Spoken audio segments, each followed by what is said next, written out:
आदाब दोस्तों, मैं सनम एजाज और आज हम इस प्रोग्राम के दौरान कुछ मामलात उठाने की कोशिश करेंगे।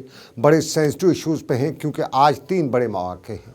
रात भर शब बारात थी और शब बारात में एक पुराने से हमारे यहाँ रिवायत चला करती थी कि इन बड़े दिनों पे हमारी बहनें जो दूर ब्याई जाती थी वो अपने वालदेन के घर आया करती थी और फिर एक वो जो पूरी फैमिली बैठ के वालदेन के सामने बैठ के जब इन बड़े दिन मनाए जाते थे तो एक अलग सा अंदाज़ होता था। वो बहनें जो बड़े मुद्दों बाद घर और मैके लौट आती थी तो वहाँ पे उनके बच्चों समेत जो खुशी होती थी, जो किलकारियाँ होती थी, उनका अपना एक अंदाज़ होता था। ये बहनों की बात जो शब बारात के मौके पे अपने वालदेन के घर आया करती थी। ज़माना बदल गया है, कुछ हालात ऐसे हो गए कि बहुत कम फैमिली को आज भी मौका मिलता है वो इकट्ठे होने का, और इस इकट्ठे होने की रिवायत जो है बरसों चलती आती थी।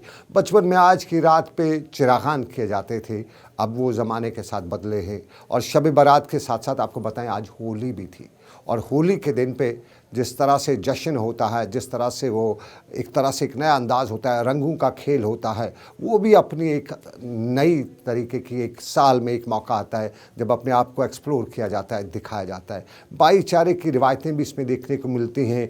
हिंदू भाई के लोग आते हैं और वो अपने मुस्लिम भाइयों को टीका लगा देते हैं। जिस तरह ज़्यादा रंग नहीं छिड़का जाता है, एहतियात बरती जाती है, तो भाईचारे का ख्याल रखा जाता है दूसरों का, तो भाईचारे की रिवायत भी कायम रहती है। मसाजिद में रात भर दरूद अज़कार की महफ़िलें होती रहती हैं और उन महफ़िलों में जब शब बारात की रात हो या दूसरा कोई शब हो तो उसमें रब कायनात के सामने सर्ब सजूद होकर गुनाहों की मग़फ़िरत मांगी जाती है, तौबा की जाती है, और आने वाले कल के हवाले से जो उम्मीद का इज़हार किया जाता है वो शब बारात की रात को किया जाता है। और होली के हवाले से भी है कि एक अच्छे वातावरण में रहने पलने की जो कोशिश की जाती है वो इसमें भी अपने एक मकसद, एक अपना मुकाम लेके आती है। लेकिन आज के दिन के हवाले से एक बड़ी अहम बात है। आज ख़वातीन का आलमी दिन है और ख़वातीन के आलमी दिन पे ख़वातीन के तय अपनी ज़िम्मेदारियों को याद करते हुए आज के दिन को मनाया जाता है।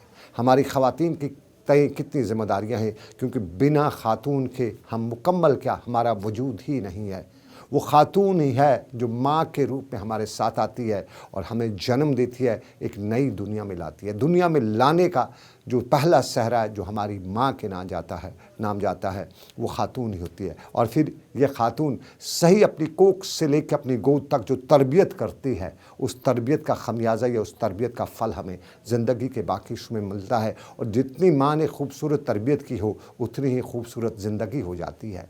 और माँ के बाद एक वो बहन आ जाती है जिसके साए तले बचपन में, जिसके आंचल तले गुजारे हुए लम्हात आप ज़िंदगी भर कभी भूल नहीं सकते हैं।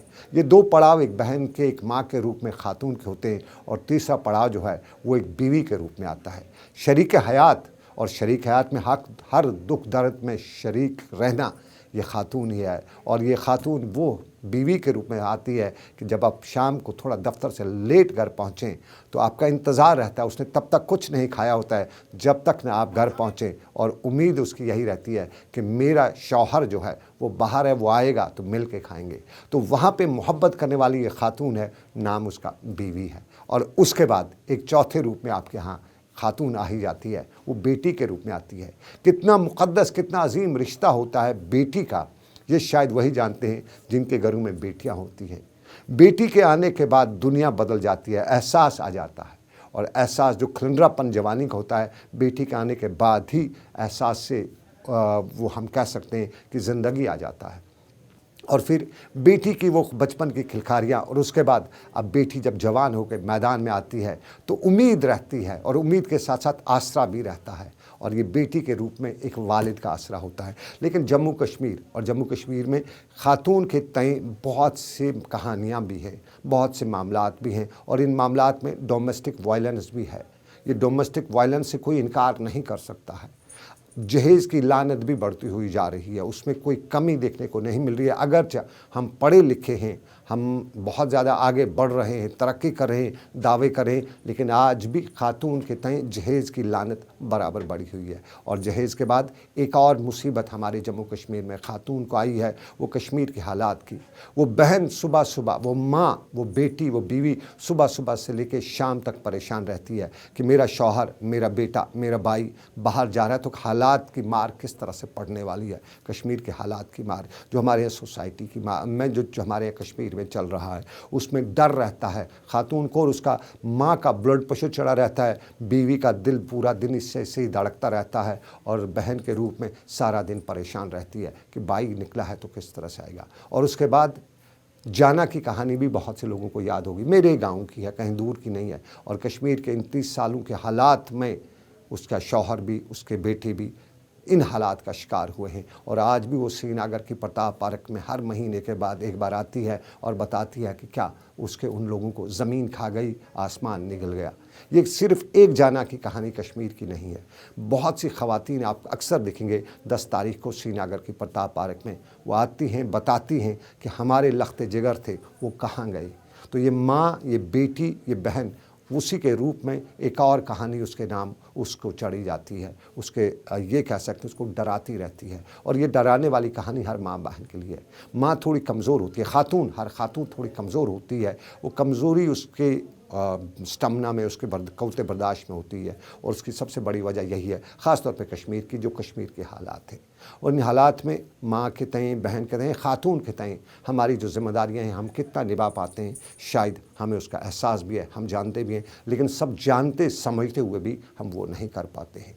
हमने ज़ेबा की बात की, हमने जाना की बात की। कश्मीर में बहुत सी ऐसी ख़वातीन हैं, लेकिन हमारी ख़वातीन में बहुत भी हैं जिन्होंने अपना नाम और मुकाम हासिल किया है। मैं नाम लूँगा डॉक्टर सहरिश असगर का, डीसी बारामूला है, और अपनी मेहनत लगन से आईपीएस भी किया, आईपीएस के बाद आईएएस भी किया, और आजकल बारामूला की डिप्टी कमिश्नर हैं।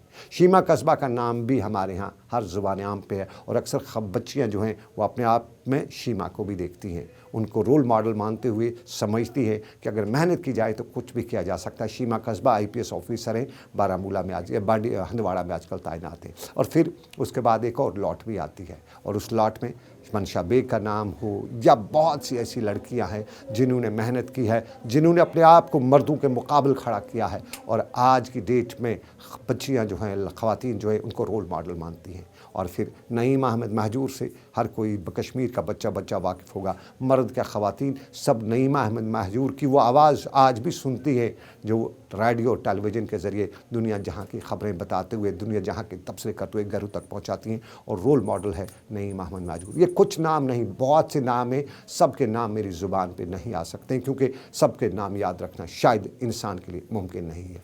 लेकिन ये पहलू भी है कश्मीर का, और उस पहलू में सरकार के भी कुछ अच्छे पहलू हैं। हमारी उम्मीद स्कीम है सरकार की, और उम्मीद स्कीम्स के तहत भी ख़वातीन को बावकार बनाने के लिए इक़दाम उठाए जाते हैं। लेकिन अफसोस का मुकाम है कि बहुत से मामलात आज भी ऐसे हैं जिसमें सरकार कमज़ोर ही कहीं नाकाम भी दिखाई देती है। हमारी सरकार अब ख़वातीन की बहबूद के लिए इक़दाम उठा रही है। बहुत सी जगहों पे हमारे यहाँ बताया जाता है कि वो नहीं हो रहा है जो सरकार के कायदे और कानून में है, और उसमें कहीं मेरा रोल भी है, कहीं हमारी सोसाइटी के दूसरे अफराद का रोल है। लेकिन बिल आखिर आज का दिन गलतियाँ कम, सामने मुस्तकबिल को रखें, और मुस्तकबिल को शानदार बनाने के लिए हम अपनी ख़वातीन के आज के दिन पर याद करें, अपनी बहन को याद करें, अपनी माँ को याद करें। और ये याद करते हुए उन लड़कों को भी बताना चाहूँगा कि जब आप बाज़ार में निकलते हैं तो किसी बहन, किसी माँ, किसी बेटी की तरफ देखते हैं तो यही भी याद रखिएगा कि उसी नज़र से उस माँ, उस बहन, उस बेटी को देखिए जो आपके घर में है। अगर आप अपनी घर वाली बहन के लिए शेर हैं तो उसके लिए भी शेर ही बनिएगा, गीदड़ बनने की ज़रूरत नहीं है। ये वो पहलू है जो हम आप उजागर करना चाहते हैं। लेकिन आज के प्रोग्राम में, ये प्रोग्राम में डेडिकेट करना चाहूँगा, जिस तरह मैंने पहले बताया, डॉक्टर सहरिश असगर। बहुत बहुत शुक्रिया सहरिश, आप रोल मॉडल हैं, आपने जिस तरह से काम किया है वो मिसालें दी जाती हैं। शीमा कस्बा, सैल्यूट टू यू, आपको बहुत बहुत मुबारक हो आज का दिन। और मंशा, बहुत बहुत मुबारक आपको भी। मंशा बेग, जिस तरह से आपने परसों श्रीनगर में किया और जिस तरह से आप श्रीनगर में पुलिसिंग कर रही हैं, उसके लिए आपको बहुत बहुत शुक्रिया। और फिर नईम अहमद महजूर का नाम ना लूँ तो नाइंसाफ़ी होगी। और एक और नाम, वसुंधरा पाठक मसूदी, जम्मू कश्मीर से उनके रूट्स ना सही लेकिन ताल्लुक़ है, वो बहू है जम्मू कश्मीर की, दिल्ली के रहने वाली लेकिन कश्मीर में, और वुमेंस कमीशन की चेयरमैन रही है। वो वुमेंस कमीशन जो आज डिफंग है, लूड़ा लंगड़ा है, जिसके पास कुछ है ही नहीं। सरकार ने ख़वातीन के लिए वुमेंस कमीशन तो बनाया था, लेकिन उस वुमेंस कमीशन में जब ये वसुंधरा पाठक मसूदी थी तो हमने बहुत एक्टिविटीज़ देखी। हमने पुलिस स्टेशनों में वुमेन्स के मामला जो होते हुए, हल होते हुए देखे, हमने कई जगहों पे रिपोर्ट करते हुए देखे। लेकिन वो डिफंग हुआ तो उसके बाद ना हमारे पास कोई अच्छी रिपोर्ट आई, ना हमने कहीं उसको विजुलाइज़ किया, ना हम कहीं जाके कहीं का स्टेटमेंट ले सके कि क्या है हमारी ख़वातीन का रोल। तो सरकार जी सुनिए ज़रा, वुमेंस कमीशन भी है जम्मू कश्मीर में। और आज के दिन पे मैं अपनी वालिदा सारा और अपनी अम्मा जी को ज़रूर याद करूँगा। मरहूम अम्मा जी, रब कायनात करे आपको करवट करवट नसीब जन्नत हो। और मेरी वालिदा सारा कालीवी के लिए भी मैं ये दुआ करूँगा कि आपने जिस मेहनत, जिस लगन और जिस बहादुरी के साथ दुनिया की इस दौड़ में मेरा हाथ थामे मुझे आगे बढ़ाया है, उसके लिए मैं आपका शुक्रगुज़ार हूँ, एहसानमंद हूँ। मैं अपनी बहनों का शुक्रगुज़ार हूँ जिन बहनों ने हर वक्त मेरा ख्याल रखते हुए, मेरे अच्छे और बुरे को इग्नोर करते हुए, मेरे बुरे को इग्नोर करते हुए मेरे अच्छे के लिए दुआएं की हैं, सहारा दिया है। और आज के इस दिन पे मैं अपनी बड़ी अहलिया का बहुत बहुत शुक्रगुज़ार हूँ जिन्होंने इतनी मेहनत, लगन और हालात के अक्कासी के बावजूद भी मेरे साथ खड़ा, शाना बशाना खड़ा होकर मुझे आगे पहुँचाने में अपना रोल अदा किया है। मैं शुक्रगुज़ार हूँ अपनी बेटियों का भी, जो ख्याल रखती हैं, जो ख्याल रखे हुए हैं और मेरी इज़्ज़त का ख्याल रखते हुए दुनिया की दौड़ में आगे बढ़ रही हैं, इस उम्मीद के साथ कि वालिद भी है और वालिद की इज़्ज़त भी है, वालिदैन की इज़्ज़त भी है, ख़ानदान का ख्याल भी है। और शुक्रगुज़ार हूँ मैं अपने सभी उन लोगों का जो मेरे आसपास रहते हैं, उन ख़वातीन का जो मेरे आसपास रहते हैं, चाहे वो जिस रूप में मेरे आसपास हैं। लेकिन मैं आज के दिन पे उन ख़वातीन को नहीं भूल सकता हूँ जो कश्मीर के इस हालात का शिकार होते हुए आज भी अपने औलादों के लिए तरस रही है, आज भी अपने जो शरीक हयात है उनकी जो आंसू आँखों देखी जो दास्तान उनके सामने है उसको भूल नहीं सकती और दुनिया की कोई खातून उसको बोल नहीं सकती है। हालात की मार में जम्मू कश्मीर की ख़वातीन को जो झेलना पड़ा है वो आज भी उनकी आंखों के सामने हो सकता है, लेकिन फिर भी ज़िंदगी चलने का नाम है, उसमें आगे चल रही हैं। तो कुल मिला के आज का दिन मुबारक उन सब ख़वातीन को जो ज़िंदगी में हमारे शाना बशाना हैं, हमारे साथ हैं। तो दीजिए इजाज़त, रखिए अपना